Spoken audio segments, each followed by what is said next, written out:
यहूदी और बनी इसराइल एक ही मतलब है इन दोनों वर्ड्स का, राइट? नो, बल्कि ये एक बहुत बड़ी गलती है जो डेली हम सारे ही कर रहे हैं, क्योंकि यहूदी और बनी इसराइल इन दोनों वर्ड्स में बहुत बड़ा डिफरेंस है। आज से 4000 साल पहले इब्राहिम अलैहिस्सलाम फलस्तीन, जिसे उस जमाने में किनान कहा जाता था, इधर पहली बार आबाद हुए, जिधर इब्राहिम अलैहिस्सलाम के 2 बेटे हुए, इस्माइल और इसहाक। तौरात में अल्लाह ने इब्राहिम अलैहिस्सलाम के दोनों बेटों से वादा किया था कि मैं तुम दोनों को ग्रेट नेशंस, अजीम कौमें बनाऊंगा और तुम दोनों की औलाद बहुत ज्यादा नंबर्स में होगी। इस्माइल अलैहिस्सलाम फलस्तीन को छोड़कर अरब में मक्का में आबाद हुए, वी ऑल नो दैट। लेकिन इसहाक अलैहिस्सलाम अपने वालिद के साथ फलस्तीन में ही रहे।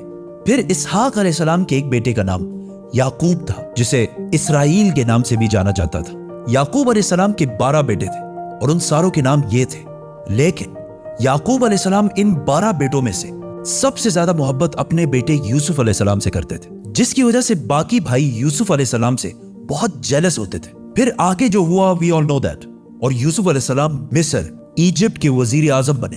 और कुछ ही साल बाद हर तरफ कहत आने की वजह से यूसुफ अलैहिस्सलाम ने अपने 12 भाइयों को फलस्तीन से निकालकर अपने साथ इजिप्ट में आबाद कर दिया। आहिस्ता आहिस्ता याकूब अलैहिस्सलाम इसराइल के इन 12 बेटों की औलादें इजिप्ट के हर फील्ड में फ्लरिश होने लगी। बिजनेस, ट्रेड, एग्रीकल्चर, सब में बहुत ताकतवर और स्ट्रांग होने लगी। जिस तरह आज भी यहूदी जिस भी मुल्क में रहते हैं वहां की सबसे पावरफुल कम्युनिटी बन जाते हैं। इजिप्ट में बनी इसराइल की ताकत से घबराकर आहिस्ता आहिस्ता फिरौन ने इन पर जुल्म करना शुरू किया और आखिर सारे बनी इसराइल को अपना गुलाम बना दिया। लेकिन 400 साल बाद अल्लाह ने इन्हीं 12 कबीलों में से एक कबीले लेवी की औलाद में से एक को चुना, जिसका नाम था मूसा अलैहिस्सलाम, जिन्होंने बनी इसराइल के 12 कबीलों को फिरौन की गुलामी से आजाद कर दिया और उन सारों को अपने साथ फलस्तीन की तरफ ले गया। और अल्लाह के हुक्म से मूसा अलैहिस्सलाम ने बनी इसराइल से कहा कि फलस्तीन पर हमला करो। लेकिन बनी इसराइल ने जवाब दिया कि आप और आपका रब जाकर लड़ें, हम इनसे नहीं लड़ सकते।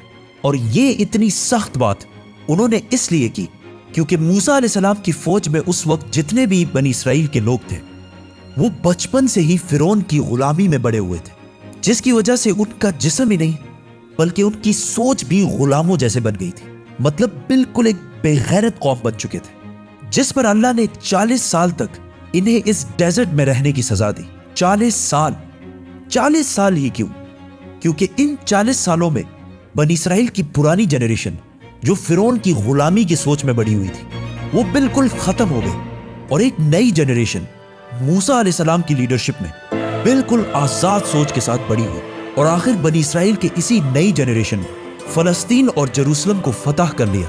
पैगंबरों की ये सारी स्टोरीज बड़े बड़े बुक्स में हजारों सालों से पड़ी हुई है, लेकिन अब कौन जाके ये सारे बुक्स पढ़े, और वो भी टिकटॉक के इस फास्ट जमाने में, और स्पेशली बच्चे। तो for that house of books has the best solution, profit series.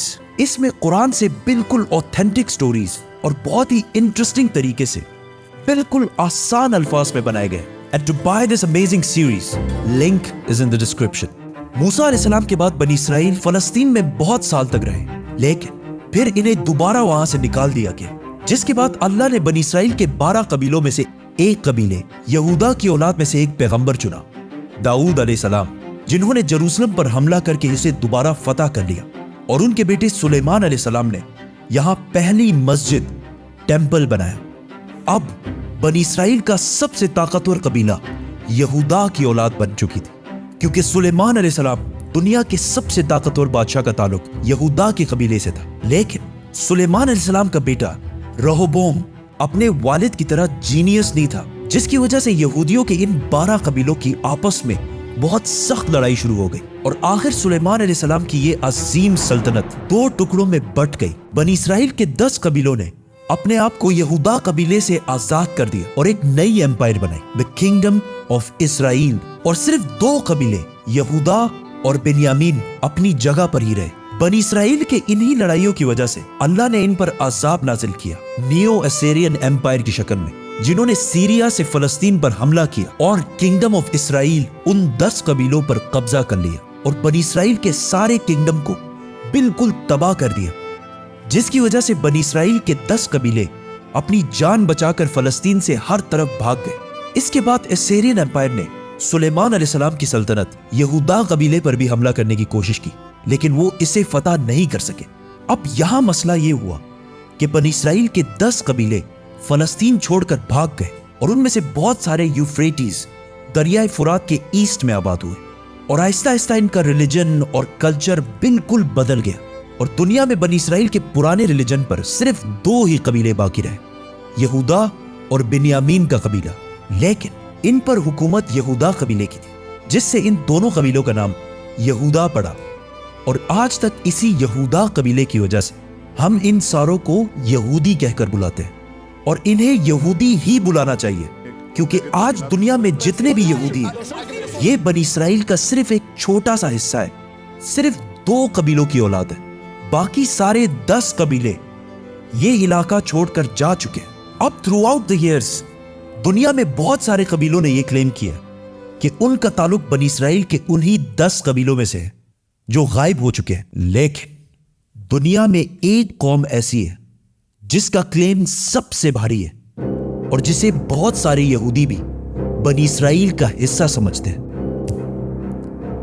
Pathan. आज से 400 साल पहले पहली बार मुगल सल्तनत के बादशाह जहांगीर के दौर में पहली दफा इस बात का जिक्र हुआ कि पश्तून कबीला असल में बनी इसराइल का हिस्सा है। और यहूदियों के किताबों में भी लिखा है कि बनी इसराइल के 10 कबीलों में से बहुत सारे लोग दरियाए फुरात यूफ्रेटिस के ईस्ट में आबाद हुए और बहुत सारे यहूदी स्कॉलर्स ये भी मानते हैं कि पख्तून कबीलों का वे ऑफ लाइफ पुख्तूनवली बिल्कुल यहूदियों से मिलता जुलता है। लेकिन ये बात साइंटिफिकली प्रूवन नहीं है। इस पर एक पूरी वीडियो बनाएंगे, तो सब्सक्राइब। बनी इसराइल के 10 कबीले गायब होने के बाद सिर्फ 2 कबीले बाकी रहे और उनकी हुकूमत भी ज्यादा देर नहीं चली, क्योंकि फलस्तीन के पास इराक में एक बहुत बड़ी सल्तनत बन चुकी थी, जिसके बादशाह बख्त नसर ने फलस्तीन पर हमला करके यहूदियों को भी खत्म कर दिया और इन सारे इलाकों को भी तबाह कर दिया और यहां से सारे यहूदियों को गुलाम बनाकर अपने कैपिटल ले गया।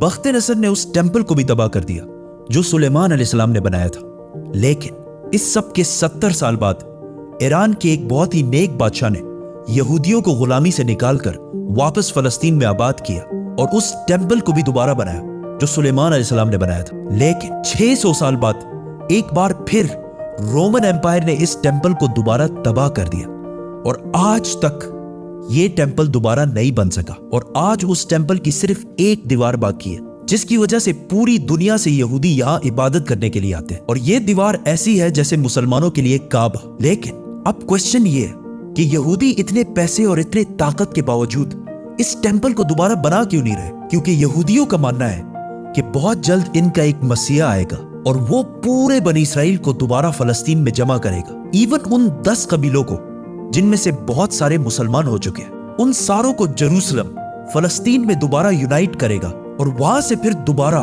एक यूनाइटेड किंगडम ऑफ इसराइल बनाएगा, बिल्कुल उस तरह जिस तरह सुलेमान अलैहिस्सलाम की हुकूमत थी। और उस टेंपल को तीसरी और आखिरी दफा बनाएगा जो पहले सुलेमान अलैहिस्सलाम और फिर साइरस द ग्रेट ने बनाया था। और इसीलिए आज इतने पैसे और ताकत होने के बावजूद यहूदी उस टेंपल को दोबारा नहीं बना रहे और उस मसाया और बनी इसराइल के 10 लॉस्ट कबीलों का पिछले 2000 साल से इंतजार कर रहे हैं।